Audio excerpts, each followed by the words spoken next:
paz do Senhor, meus irmãos, meus amigos, quem vos fala é o irmão Bruno Souza e neste vídeo nós mostraremos este comentário bíblico do livro de Levítico, comentário Esperança.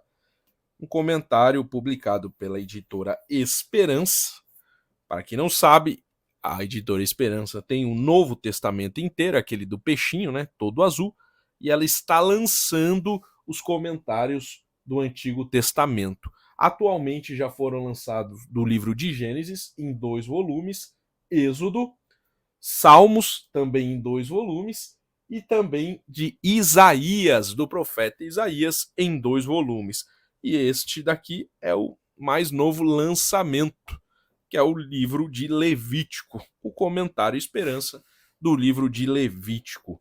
Um livro de 397 páginas para comentar os 27 capítulos do livro de Levítico.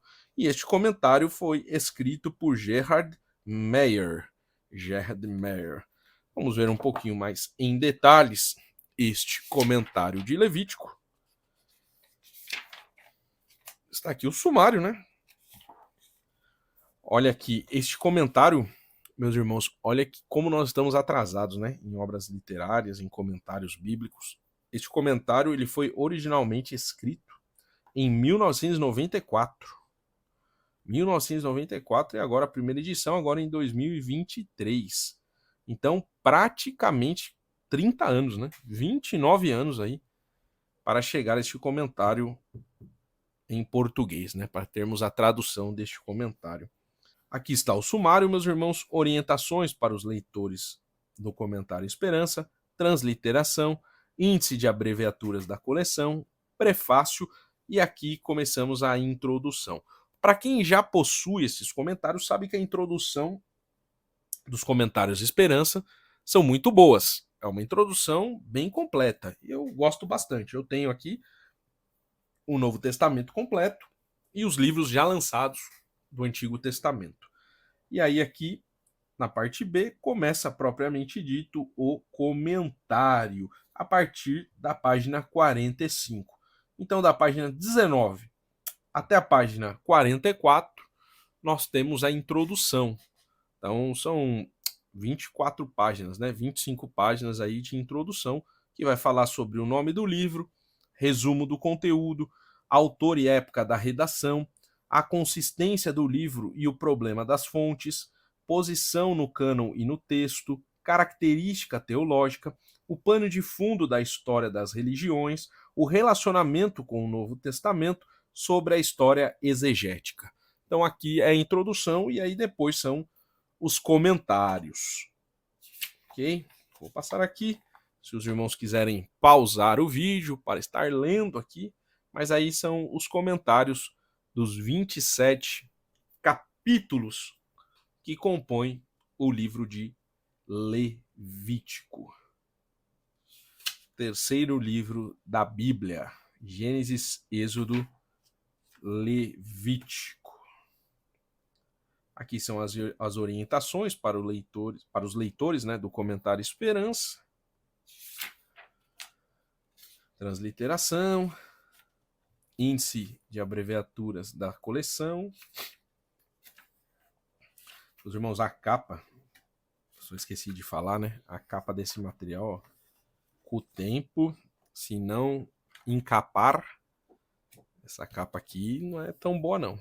Aqui o material até que é bonito, mas a qualidade da capa em si deixa um pouquinho a desejar. A letra é o padrão dos comentários de Esperança, é uma letra bem tranquila de fazer a leitura, uma letra média. É bem tranquilo. Aqui nós temos a introdução, né? O nome do livro, o resumo do conteúdo. Olha aqui. Bem completinho. Consistência do livro, posição no cânon e no texto. E aqui, meus irmãos, os comentários seguem o mesmo padrão. Se você, por acaso, não tem este comentário ou não conhece, como funciona? Ele vem sempre o texto bíblico em negrito e aí embaixo os comentários. E sempre que ele vai comentar, por exemplo, capítulo versículo 1 do capítulo 2 de Levítico. Quando alguma pessoa fizer oferta de manjares ao Senhor, a sua oferta será de flor de farinha. Nela deitará azeite e sobre ela porá incenso. E aí, quando ele for comentar, ele vai por partes deste versículo. Quando alguma pessoa fizer oferta de manjares ao Senhor, aí ele começa, tá vendo? Também em negrito, aí ele começa o comentário sem estar em negrito. Este início da lei de oferta de manjares corresponde ao início da lei da oferta de holocausto. Quando alguma pessoa, literalmente alguma alma, fizer oferta, tudo indica que este enunciado inclui as ofertas voluntárias. Mais uma vez, fica claro que todo o livro de Levítico se baseia na disposição de oferecer sacrifícios. Levítico não é uma camisa de força para gente indisposta, é uma gentil instrução para voluntários. E aí ele vai continuando, tá vendo o versículo? Ele destaca sempre a parte do versículo que ele vai comentar em negrito, e embaixo ele segue o comentário. E assim ele vai trabalhando por todo o comentário bíblico. Eu separei uma parte aqui, meus irmãos, que sempre dá polêmica, né? Afinal de contas, quem era o bode emissário, chamado por Azazel? Então aqui vamos ler o versículo 8 de Levítico 16. Deixa eu aproximar aqui, que aí fica melhor para fazermos a leitura. Vamos ler aqui juntos. O procedimento seguinte no dia da expiação é o lançamento da sorte. O versículo 8 diz: Arão lançará sortes sobre os dois bodes, uma para o Senhor e a outra para o bode emissário, Azazel. O lançamento da sorte presume o Urim e Tumim, que segundo Êxodo 28:30 e Levítico 8:8, se encontravam no peitoral do sumo sacerdote. O Talmud descreve da seguinte maneira o procedimento posterior.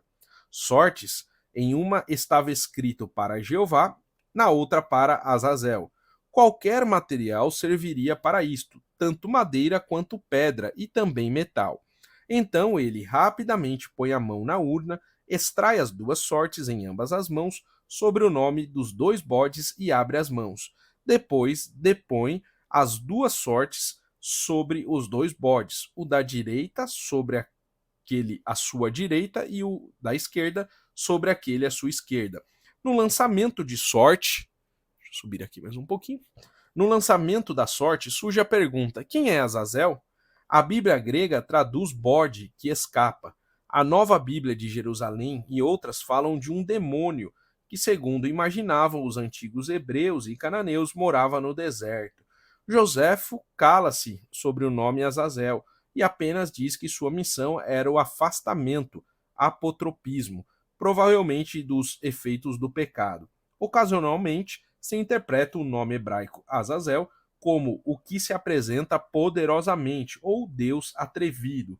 Em todo caso, dificilmente Levítico 16:8 e a seguir referir-se a um lugar chamado Azazel.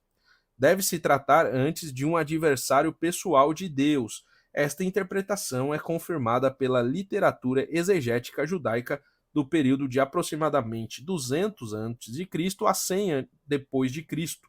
Além disso, no livro etíope de Enoque, Azazel é o nome de um dos anjos caídos, por meio do qual a impiedade atinge a terra.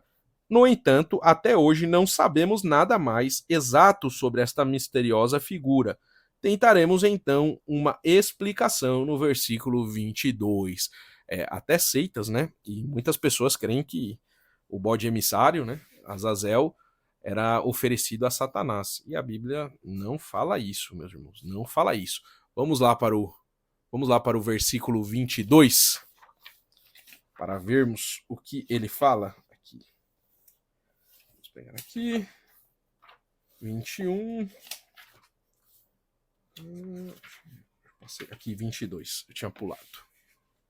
Olha aqui o versículo 22. Assim aquele bode levará sobre si todas as iniquidades deles para a terra solitária, e o homem soltará o bode no deserto. Vamos ler um pouquinho o comentário aqui, meus irmãos. Deixa eu só aproximar para fazermos a leitura juntos. Também seria possível traduzir: o bode tomará sobre si todos os seus pecados. Meus irmãos, quem levou sobre si os nossos pecados? Como as pessoas às vezes colocam que este bode era para pagar algo a Satanás. Meus irmãos, o texto não diz isso. O texto diz que o bode, que o segundo, né? Aquele que iria ser solto no deserto, ele estava levando os pecados. E quem foi que levou os nossos pecados? Deus pagou para Satanás? Não, irmãos, isso não tem nenhum cabimento. Vamos continuar aqui. No hebraico, pode-se expressar com isto que alguém assume substitutivamente as consequências de uma culpa ou expia a culpa do outro. É evidente que aqui o significado é este. O bode é um verdadeiro bode expiatório, já que não carrega a própria culpa. São os pecados de Israel que lhes são impostos e eles os leva embora como substituto. Com isso, o pecado de Israel é eliminado e não pode mais penalizar Israel. Para onde vai o pecado? A Bíblia dá duas respostas. Primeiramente, se diz que ele irá para uma terra solitária, o deserto. A Bíblia grega, a Septuaginta, diz a terra erma, onde não há caminhos. A palavra hebraica correspondente, que traduzimos como solitária, também pode significar estéril, separada da vida. Em todo o Antigo Testamento, esta palavra hebraica ocorre apenas aqui, em Levítico 16, 22. E aí ele vai continuar, meus irmãos, aqui. Deixa eu até abrir aqui, se os irmãos quiserem pausar e fazer a leitura ainda do versículo 22. Acho que algo para ser falado neste momento, meus irmãos, é que a parte do ritual envolvendo os dois bodes, a primeira parte, a morte do primeiro bode, simbolizava o meio de aplacar a ira de Deus, por intermédio da morte de uma vítima inocente no lugar do pecador, e o envio do segundo bode para longe estabelecia o efeito dessa propiciação, a remoção completa dos pecados da presença do Deus Santo e do seu povo. Então, os dois bodes do dia da expiação, da oferta pelo pecado, enfatizavam dois aspectos distintos da obra de Cristo. O bode morto ilustra a obra de Cristo para com Deus, ou seja, o pecado é tratado por Deus na pessoa do seu Filho. O bode emissário mostra a obra de Cristo para com os homens, ou seja, seus pecados foram removidos completamente e permanentemente. Então ali, os dois bodes representam aspectos distintos da obra de Jesus Cristo. Amém, meus irmãos? E aí sim, ele vai por todos os 22 capítulos, desculpa, os 27 capítulos do livro de Levítico. Está aqui um pouco mais detalhado o comentário de Levítico, comentário Esperança do Antigo Testamento. Eu estou fazendo a coleção. E você está? Coloque aí nos comentários se você também gosta desses comentários ou se você também não gosta. Escreva aí para nós trocarmos estas ideias. Amém? Que Deus lhe abençoe e fique na paz do Senhor Jesus.